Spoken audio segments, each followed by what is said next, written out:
নমস্কার বন্ধুরা, প্রতিদিনের মতো আজ দুপুরেও চলে এসেছি আজ দুপুরের খাওয়া দাওয়া নিয়ে। আজ দুপুরে খাওয়া দাওয়ায় কী কী আছে চলো তোমাদেরকে দেখিয়ে দিই। এখানে দেখো তিনটে থালায় কিন্তু আমি একদম গরম ভাত দিয়ে নিয়েছি, আর এই ভাতটা কিন্তু একটু সুন্দর করে দিয়ে নিয়েছি। আর দেখছো এই থালাটায় কিন্তু কাঁসার থালায় ভাত দিয়েছি। আর এখানে কি করেছি দেখো, এখানে চিংড়ি মাছ দিয়ে লাল শাক ভাজা করেছি, চিংড়ি মাছ দিয়ে বাঁধাকপি করেছি। ছোট ছোট চিংড়ি মাছ দিয়ে লাল শাক ভাজা, আর বড় চিংড়ি মাছ দিয়ে বাঁধাকপি, আর আলু দিয়ে ফুলকপি দিয়ে পার্শে মাছের ঝোল করেছি। এখানে কিন্তু বড় বড় পার্শে মাছ ঝোল করেছি। আর এখানে তো শসা, পেঁয়াজ, টমেটো স্যালাড কেটে নিয়েছি। আর প্রতিদিনের মতো এখানে নিয়েছি টমেটোর চাটনি। তো এই হলো আজ দুপুরের আয়োজন। তাহলে খাওয়া দাওয়াটা শুরু করব, চলো তাহলে খাওয়া দাওয়াটা শুরু করি। তো বন্ধুরা দেখতেই পাচ্ছ এখানে কিন্তু থালায় ভাত, শাক ভাজা, বাঁধাকপি, মাছের তরকারি দিয়ে নিয়েছি। আর এখানে দেখো ছেলে খাওয়া শুরু করছে। আর এখানে দেখতেই পাচ্ছ কর্তামশাই কিন্তু খাওয়া অলরেডি শুরু করে দিয়েছে। রবিবার ছুটির দিন, সোমবার সপ্তাহ শুরু, আর সপ্তাহ শুরুতে শাক দিয়ে শুরু।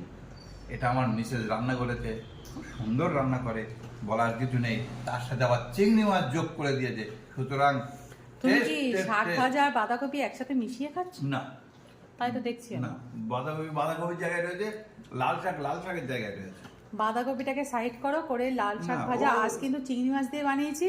দুটোই শাক তো, ওই জন্য একটু কাছাকাছি রেখে দিয়েছি, কিন্তু জয়েন্ট হবে না, একদম লাল আর একদম সবুজ। বাঁধাকপি শাক, আচ্ছা বাঁধাকপি শাক এই নিয়ে দেখি আমার ছেলের কি বক্তব্য, বলেন। দেখো বন্ধুরা, বাঁধাকপি শাক কিনা তো তা আমার জানা নেই। পাতা শাক নাকি সবুজ রঙের পাতা? তবে তবে লাল শাকটা হয়েছে কিন্তু একদম পুরো চম্পেশ এক ঘর, সেই সেই। তো চিংড়ি মাছ দিয়ে যাই কিছু খাবার করা হোক না কেন, সেটা কিন্তু খেতে ভালোই লাগে নাকি? একদম ঝিঙ্কু। আর এখন তো তোমরা জানো যে মার্কেটে খুব ভালো পরিমাণে চিংড়ি মাছ পাওয়া যাচ্ছে। আর পার্শে মাছটাও আজকে খুব ভালোভাবে পেয়েছি, আর বড় ছোট পার্শে মাছ। আজকে বাজারে যদি 10টা মাছ আলা বসে 10 জনের কাছে চিংড়ি মাছ, আর দাম স্বাভাবিকভাবে কম, যেহেতু এখন বোন চলছে না, দামটা স্বাভাবিকভাবে কম। আর চিংড়ি মাছগুলো দেখো মোটামুটি কিন্তু সাইজ বেশ বড় আছে। এবার তো এই শীতে বাঁধাকপি খেয়েছো, তোমাদের বলেছো ভালো লেগেছে, ঠিক আছে, আমারও ভালো লেগেছে। বাঁধাকপি শাক কি না, এটা নিয়ে তোমাদের মতামত তো অবশ্যই একটু কমেন্ট বক্সে জানাও। বাঁধাকপি তো পাতা শাক নাকি, সবুজ পাতা শাক। সেটা আজকে আমাদের দর্শকদের হাতে ছেড়ে দিলাম। তো বন্ধুরা তোমরা কিন্তু অবশ্যই একটু জানাও যে বাঁধাকপিকে কি শাক বলা যায়। জানি না, আমার মাথার উপর দিয়ে যাচ্ছে, আমি বুঝতে পারছি না। তবে আজ কিন্তু চিংড়ি মাছ দিয়ে বাঁধাকপিটা হয়েছে কিন্তু একদম পুরো খাসা। কাঁসার থালায় ভাত খাচ্ছে আমার আজকে কাঁসার থালাটা আমি দখল করেছি। পুত্র রত্ন। তো তুমি একটু বলবে যে এই থালায় খেতে কেমন লাগছে তোমার? এটা খেতে একটা রাজকীয় তো ভাব কাজ করছেই, কিন্তু আজকে আমি জানি না, আজকে কোনো সেরকম অকেশন তো না, কিন্তু আজকে কাঁসার থালায় খাচ্ছি, ইচ্ছা হলো খেতে দেওয়ার, দিলাম। আর কাঁসার থালায় খেতে কোনো উপলক্ষও লাগে না একদম। আর এখানে আমার মা খাওয়া শুরু করে দিয়েছে। চিংড়ি মাছ দিয়ে লাল শাক ভাজি।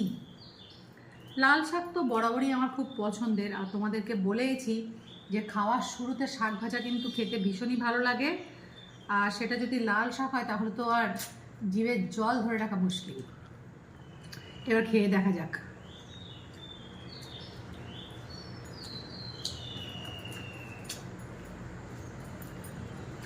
ভীষণ ভীষণ ভীষণ, মানে গালটা পুরো ভরে গেল, মনটা পুরো জুড়িয়ে গেল। তোমরা হয়তো বলবে যে শাক ভাজা খেয়ে এমন বলছো। দেখো, শাক ভাজা হোক বা মাছ হোক বা মাংস, খাবার যদি সত্যি ভালো লাগে না,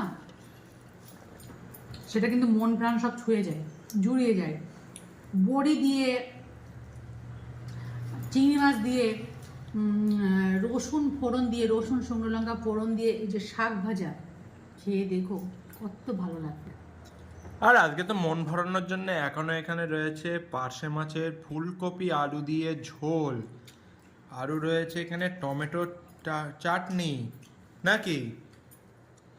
ছেলে বলেছিল পাশে মাঝে ঝাল করতে, কিন্তু এই সর্ষে বাটা দিয়ে ঝালটা না কয়েকটা দিন একটু বন্ধ রাখছি, কারণ সর্ষে বাটা দিয়ে রান্না কদিন খাওয়া হচ্ছে বন্ধুরা, ওই জন্যই একটু আজকে ঝোল করলাম। বাবা কি খাচ্ছ? বাঁধাকপি? উইথ চিংড়ি মাছ। আচ্ছা। এবার বাঁধাকপি মোটামুটি আমার মাঝখানে অবস্থা খাওয়া, রান্নাটা একেবারে খারাপ বলা যাচ্ছে না। শুধু বলো যে গরম পড়ে গেছে এই অবস্থায় বাঁধাকপিটা কেমন লাগছে? শীতকালের বাঁধাকপি এখনো দেখছি ভালো লাগছে, এরপরে জানি না গরম পড়ে গেলে আর ভালো লাগবে কিনা। শীত শেষ গরম আরম্ভ, এর মধ্যবর্তী অবস্থায় বাঁধাকপি খাওয়া চলছে, চলবে। আর মাও লাল শাকটা শেষ করে বাঁধাকপিটা ধরবে। কি গো, বাঁধাকপি ছেড়ে কাঁচা টমেটোতে কামড় দিচ্ছ? কাঁচা টমেটো, শসা, এগুলো না হলে খাওয়াটা বেশ। তুমি আজকে পেঁয়াজ নাওনি? বাবার পাতে দেখছি পেঁয়াজ আছে। এই পুরো পেঁয়াজটা তোমার দিয়ে দিচ্ছি বলো। ওই জন্য ঠিক আছে, দিয়েছি যখন দিয়েছি তা খাও। আর সেই কবে উঠেছে বাঁধাকপি ফুলকপি, তবে থেকে আমি খেয়ে যাচ্ছি। তো আমার কিন্তু বাঁধাকপি আর ফুলকপিতে একদম না নেই। বাঁধাকপিতে মার মন বেঁধেছে, আর ফুলকপি মার মনে কি ফুল ধরিয়েছে? ফুলকপি সাদা হলে হবে কি, মনে কিন্তু রং বেরঙের ফুল ফোটায়। বিশেষ করে ফুলকপিতে আমার ছেলের খুব পছন্দ। আর আজকে তো আমাদের খাবারে দুটোই আছে, এখানে বাঁধাকপিও আছে আর এখানে ফুলকপিও আছে। আর বাঁধাকপি যেভাবেই করি, নিরামিষ করি, চিংড়ি মাছ দিয়ে করি, মাছের মাথা দিয়ে করি, আমার তো অল টাইম ফেভারিট। খেয়ে মা, বাঁধাকপি খাওয়া কি শেষের পথে? হ্যাঁ, বাঁধাকপি খাওয়া প্রায় শেষের পথে। তবে মা একটা কথা, এই চিংড়ি মাছকে আমরা যতই জলের পোকা বলি না কেন, বাজারে গেলে কিন্তু এই জলের পোকা কেনার জন্য ভিড় বেশি। আরে শোন, প্রথমত বাজার তুই কাদের দেখবি? বাঙালি। আর বাঙালির চিংড়ি মাছ ছাড়া গতি আছে? না গো। যা রান্না করবে একটু চিংড়ি মাছ দাও, টেস্ট দ্বিগুণ হয়ে গেল। একদিন চিংড়ি মাছ ডয়রা কলা দিয়ে করতে হবে। এবার ভাবছি একদিন মালাইকারি করবো, ডয়রা কলা চিংড়ি করবো। আর এদিকে বাবা তো মাছের ঝোল নিয়ে নিয়েছে। মাছের ঝোল, পাঁচ মাছের ঝোল খেয়ে যাবো। আজকে কিন্তু আমি মাকে বলেছিলাম ঝাল বানাতে, না কিন্তু মা করেছে ঝোল। বাঁধাকপি ফুলকপি দুই ভাই, এ ভাইকে ছাড়বো না ও ভাইকে ধরবো, তাই দুই ভাইকে আগে পাতে নিলাম। একজন ভাই দুই ভাইকে একসাথে ধরে নিচ্ছে আজকে। একদম খেয়ে যাবো। আর এই দেখো আমার এখানে দেখছো, এই যে ফুলকপি টেনটেনা, আর এই হয়েছে মাছ। বাবা বলো কেরম লাগছে খেতে? মোটামুটি ভালোই লাগছে। পাশে মাছে কিন্তু কাঁটা আছে, কিন্তু একটু দেখে খেয়েও। মাছটা যদি একটু বড় সাইজ আছে, যার জন্য একটু কাঁটা কম আছে। হ্যাঁ। আর মা এদিকে মাছের ঝোলটা খাবে, আপাতত মা কামড় দিচ্ছে কাঁচা টমেটোই, কাঁচা শসা কর্মর করে খেয়ে নিচ্ছে। সালাদ ছাড়া খাওয়া যায় না। মা মাছের ঝোলটা নিয়ে নাও এবার নাকি? ভাত নেবো? আর না ভাত নেবো না। আর বুঝ নাও। হ্যাঁ, মাছের ঝোলটা আমি খেয়ে নেবো। খুবই পছন্দের বন্ধু, কি বলবো বলো তো, এই ফুলকপি এবার না আমার মানে কি বলবো, একটু খারাপও লাগছে যে কদিন পরে আর ফুলকপিটা পাওয়া যাবে না, আর পাওয়া গেলেও গরম পড়ে গেলে খাওয়াও যাবে না। শীতকাল ছিল, ভালো ছিল, মানে ফুলকপিটা আরামসে বেশ খাওয়া যেত। কি বলবো, প্রিয় সবজি, তোমাকে এবার বিদায় জানাতে হবে, দুঃখ হচ্ছে কিন্তু কিছু করার নেই। না, আসছে বছর আবার হবে। আর কয়েকদিন পরেই একদম। এবার টেস্ট করো। কি বলবো, ঝোল সম্পর্কে তো কিছু বলার নেই। এটা খেতে খুবই ভালো লাগছে। তবে বন্ধুরা শোনো, বাজারে কিন্তু সবসময় সব রকম মাছ ওঠে না, সব রকম মাছ পাওয়া যায় না। এখন যেমন প্রচুর পরিমাণে বাটা মাছ উঠছে, বাটা মাছের ঝোল, ঝাল, হালকা করে কালো জিরে দিয়ে ঝোল, দারুণ লাগে কিন্তু আমার। শুধু বাটা মাছ একটু কাঁটাটা বেশি বলে আমার ছেলে খেতে একটু আপত্তি জানায়। তা নাহলে বাটা মাছ কিন্তু বেশি একটু গাঢ়, বেশি একটু কড়া করে ভাজা করে ডালের পাতে খাওয়া, ও খাওয়া দাওয়ার একটা বিভিন্ন রকম কি বলবো এক্সপেরিমেন্ট করলে একই জিনিস অনেক রকমভাবেই কিন্তু করা যায়, আর খেতেও কিন্তু চমৎকার লাগে। তো আপাতত মাছটা খেয়ে দেখি যে কেমন টেস্ট। পাঁচটা মাছের স্বাদ তো সর্বদাই ভালোই লাগছে, খুব সুন্দর লাগছে। তো মাছের ঝোলটা খেয়ে নেই। এবার এই পাশা মাছের ঝোলটা আমিও নিয়ে নিই। এখন বাজারে সিলভার কার্প মাছ, বাটা মাছ আর চিংড়ি মাছটা তো এই কদিন খুব পাওয়া যাচ্ছে। তারপরে ওইদিকে কাতলা মাছ প্রচুর সবার কাছে একচেটিয়া ভর্তি। তবে মেন সমস্যা হয়ে যাচ্ছে ট্যাংরা মাছ।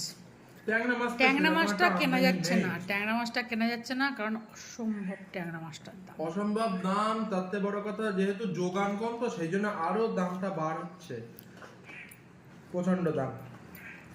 আর বাজারে এখন সত্যি কথা বলতে এই সময় একটুখানি মাছালাও কম, যেহেতু এখন রোজার মাছ চলছে না আবার, এই জন্য ওদেরকে একটু মাছালাও কম। তবে বসেছে, অনেকেই বসেছে, আর তাদের কাছে বেশ ভালো ভালো মাছও আছে দেখলাম। মাছটা বেশ টেস্ট আছে, খেয়ে দেখ।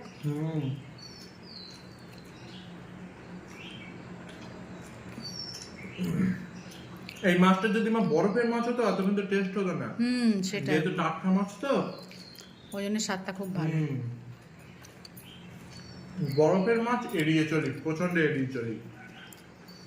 কয়েকদিন বাদে ভালো ভালো ফলুই মাছ পাওয়া যাবে, ফলুই মাছটা নিয়ে আসতে হবে। আর আমার তো এই পছন্দের সবজিটাতে রয়েছে। রান্না নিয়ে তো নতুন কোনো কথাই নেই, দুর্দান্ত।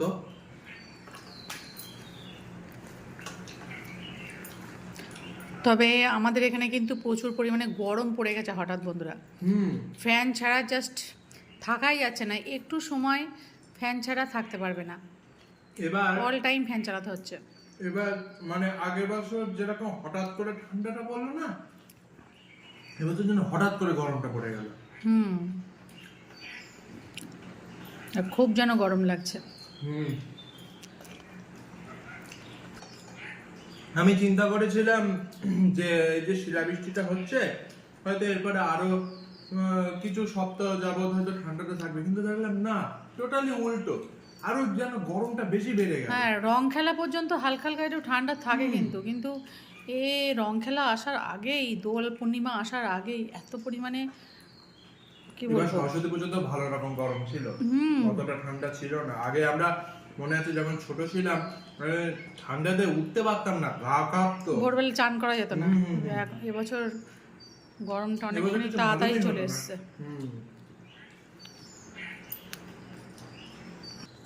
এবারে কি খাবে? চাটনি, আই লাভ মাই চাটনি।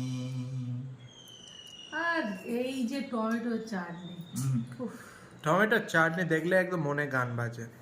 মানে এটা শেষ পাতায় না থাকলে পুরো খাওয়া দাওয়াটাই অসম্পূর্ণ একদম। একদম।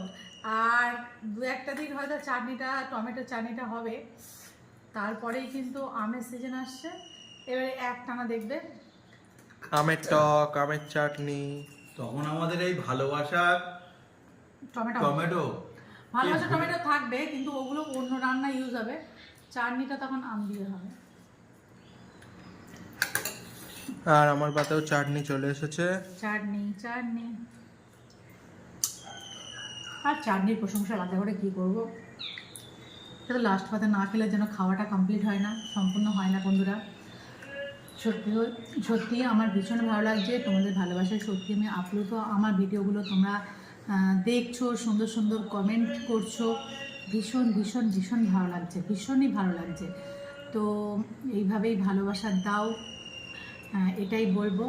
আর ভিডিওগুলো এইভাবেই দেখতে থাকো, আর সুন্দর সুন্দর তোমাদের একটা করে কমেন্ট ছেড়ে যাও, সেটাই কিন্তু আমার জন্য অনেক বড় প্রাপ্তি। আর এই জন্য কিন্তু আমার ভিডিও বানানোর উৎসাহটা অনেক গুণ বেড়ে যায়, অনেকখানি বেড়ে যায়, বিশ্বাস করো। তাহলে আজকের মতো বলবো বাই বাই, ভালো থেকো সবাই।